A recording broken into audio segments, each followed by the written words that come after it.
Former Chief Election Commissioner S Y Quraishi joining us now on the mega issue of electoral bonds just ahead of the general elections. This has really created a stir in Indian politics. S Y Quraishi, thanks a lot for speaking to us here on Plain Speak.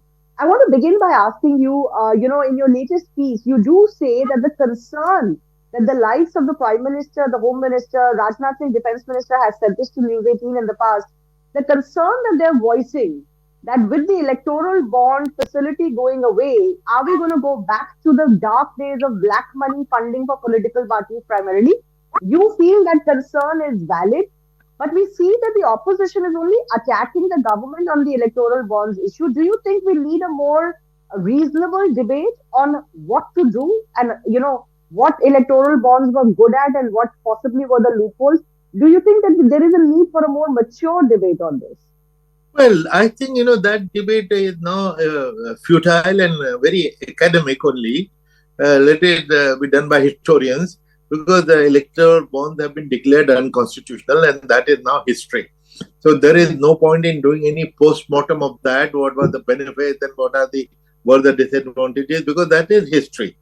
But the point raised by the PM and Home Minister and Shri Rajnath Singh that we have now gone back to pre-2018 situation, which also was not a happy situation. And in my article today, I entirely agreed with that because that was the time when we were already protesting. And we had been protesting for 10 years that the situation at that time needed reform because most of the money, 70% of all the collection by political parties was coming in cash.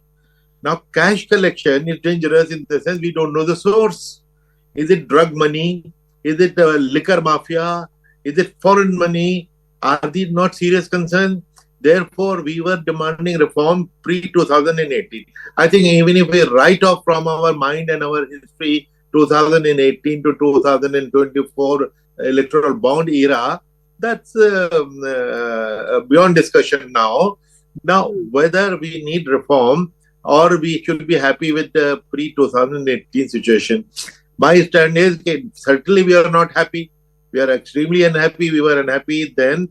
We were unhappier with the bonds which we protested and mercifully they have been declared unconstitutional.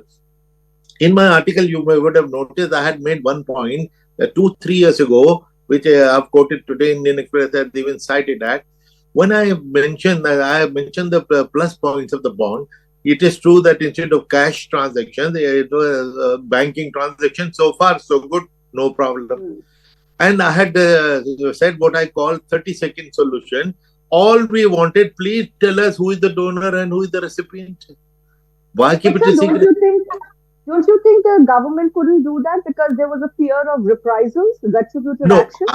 I have written several articles questioning that. Certainly not. For the last 70 years, parties have been contributing to election funds of every party. Tell me in the last 70 years which donor has been proceeded against? Who has done the reprisal? Has BJP done any reprisal against Congress donors? Has Congress done any reprisal against BJP donors? Never in the last 70 years. And donors are smart, they're clever. They donate to all parties at the same time. They will be donating to rival candidates at the same time because they know whosoever comes to power, they have to deal with them. They want to keep them happy. So they donate to every party. So therefore, that argument, in any case, I had dismissed in several articles in the past and I'm repeating it to you. If you find it illogical, please tell me. No, this concern comes more not from political parties, but from donors themselves. They seem to be apprehensive. What happens to them? No, I question that. The donors, number one, why do they want secrecy? Not from a reprisal, because they have to prove that there has been a reprisal. Let them show us any reprisal in the last 70 years. Well, in fact, I have doubted the motives of the donors who want secrecy. All donors don't want secrecy because what is it that they want to hide? Reprisal may be an excuse. They want to hide the quid pro quo. If I give you 5 crores and in return you give me a license, you give me a contract, or you give me a big bank loan with which I run away to England, and how many have run away to England and other places? So basically, so that will get known, that will get public, which is why some of them, those who may want secrecy, this may be the reason, and we question that. They may want Okay. secrecy, public wants transparency, and Hmm. all we want that please tell us who donated whom, if it is an honest transaction. And donating to any political party of your choice is a very legitimate, valid activity. Nobody question Mhm. that. Yeah. And So, sir, you have also suggested this central fund of sorts where all donors can put in their donations, and that central fund can fund elections for political parties depending on their strength, and certain parameters can be put up for that. Do you see a time when political parties in India could agree to something like that? Their fortunes of their political electoral funding being tied to a transparent central fund? well, don't forget, for the last 70 years, there was transparent political funding. So therefore, why will the time not come that this will not happen? So because, and as I've mentioned in my article, there was 70% plus of the countries of the world already are following it. Let us see their example. Are they suffering from reprisal? Are they suffering any consequences? Therefore, you have a system. 86% of European countries have this system. If it can work well there, why will it not work well in India? So these are arguments are all manufactured arguments, and do not really carry weight. And National Election Fund, of course, we need a fund for to run political parties. Without that, there is no democracy. And Hmm. funding of political parties is essential. There are two alternatives. One is that we start funding them directly from the state exchequer through the budget. The other is we create a national election fund. After all, we have national relief fund, with disaster relief fund, earthquake relief fund, this fund, that fund, and parties donate. And to make it attractive, we give in very decent and attractive income tax concessions. So those funds will come to the national fund, and when you contribute to national fund, then you are not scared of anybody. There is no Hmm. reprisal. It's a Only common thing, pool. yeah, only question could be that I'm in favor of ideology one, and I want to Hmm. support that ideology. What to do? I have mentioned Hmm. that. I have said that at least debate this issue, and there will be question, and there will be answers. We will find. Somebody might say, look, I only want to support ideology A or B or C. Hmm. All right, I said even let there be a dual system. If you are just funding India's democracy, if you donate to National Election Fund, if you want to fund a particular ideology, please fund that ideology, issue a check as they used to do Directly earlier. to the party. Yeah, but No, but this directly to the common fund, party. And mind you, this, 30% of the funding even earlier was hmm. known to us by check, because any donation of more than 20,000 was Hmm. reported to the election commission, because an election commission used to certify that so and so has reported to us that 20, on that basis income tax will give them concession. So restore that status quo ante. Okay. But this common election fund that you're talking about, will it fund only electoral activities of a party? Because a party is more than just fighting elections. They have other Correct. expenses as well. So how do you manage that? Sure, sure. No, good point. If you notice in this particular article, I've mentioned this is funding of political parties. So, which Hmm. include any kind of expenditure. And in fact, in my previous articles, which I've written many times before, I've made a distinction that funding of elections and funding of political parties. I'm against funding of elections, because funding of election expenditure is difficult to monitor. Because in elections, you know, and I know that there is a lot of black money being spent. 95 lakh is the limit by law on a candidate, but we note anecdotally that 5 crores and 10 crores are spent. Now, your question will be, if I know it, what am I doing? I can't do anything. I need evidence. Law needs evidence. Anecdotally, I know, sitting in drawing room conversation, I know. Politicians have come and told me, "Okay, look, I spent 10 crores. Catch me if you can." And I can't Hmm. catch because I have no evidence, right? So therefore, the situation has been chronic. It has been going on, and we need to find a solution.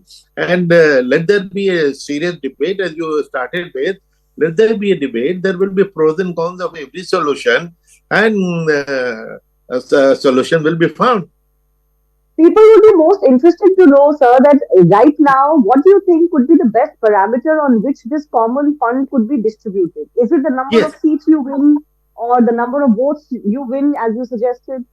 Yeah, no, no. Actually, the best parameter is what I have suggested based on your electoral performance.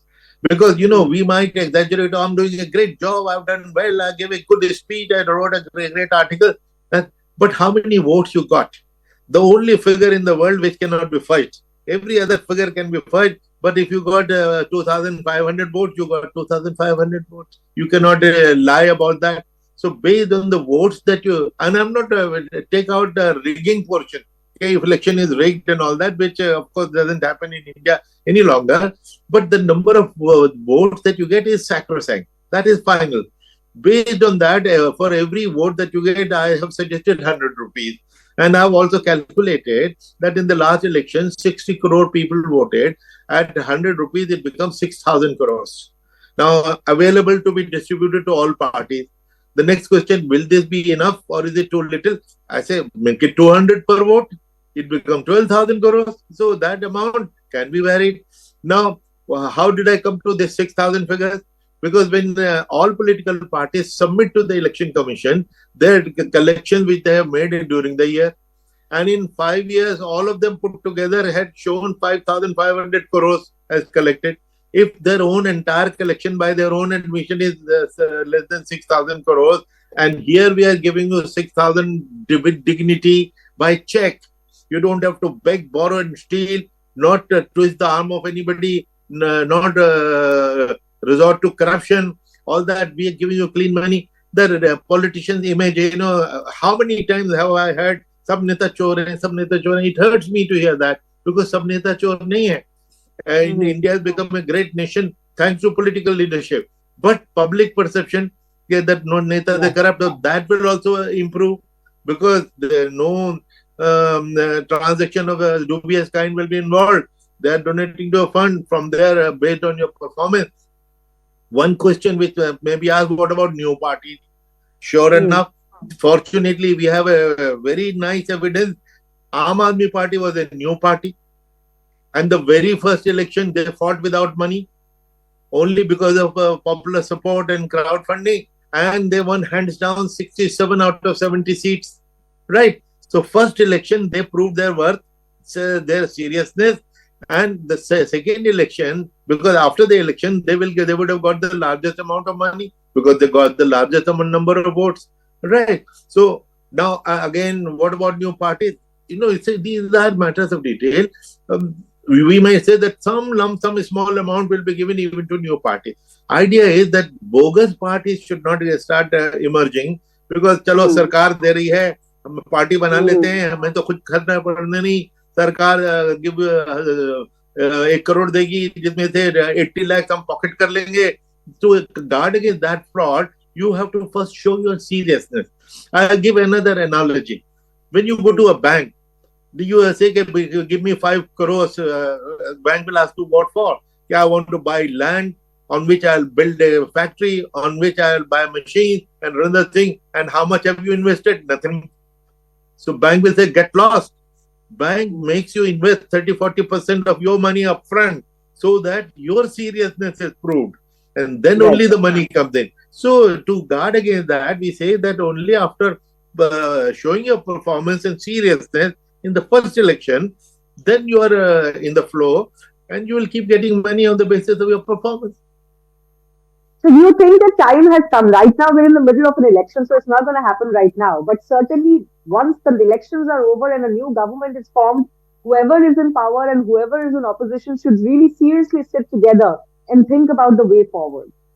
Yeah, I hope so because the governments have come and governments have gone, and but our reform proposals have been around for 20 years. In fact, if you see you check from the election commission, in my time about 40-42 proposals were pending, accumulated over 15 years. And the last I heard was that over 90 proposals are pending with the government. And I have in this article I have appealed to the Prime Minister that he has been talking of electoral reform several times in the last 10 years. So please call the election commission and call the think tanks who have been talking about it and have a look at all the 90 proposals together in a 2 day conference, and decide one way or the other that these are acceptable, these are rejected, but based on an argument and discussion and understanding, not arbitrarily. Right. Well, we certainly hope we arrive at that point, and we look forward to that post the 2024 general elections. S Y Quraishi, thanks a lot for speaking to us. Thank you so much.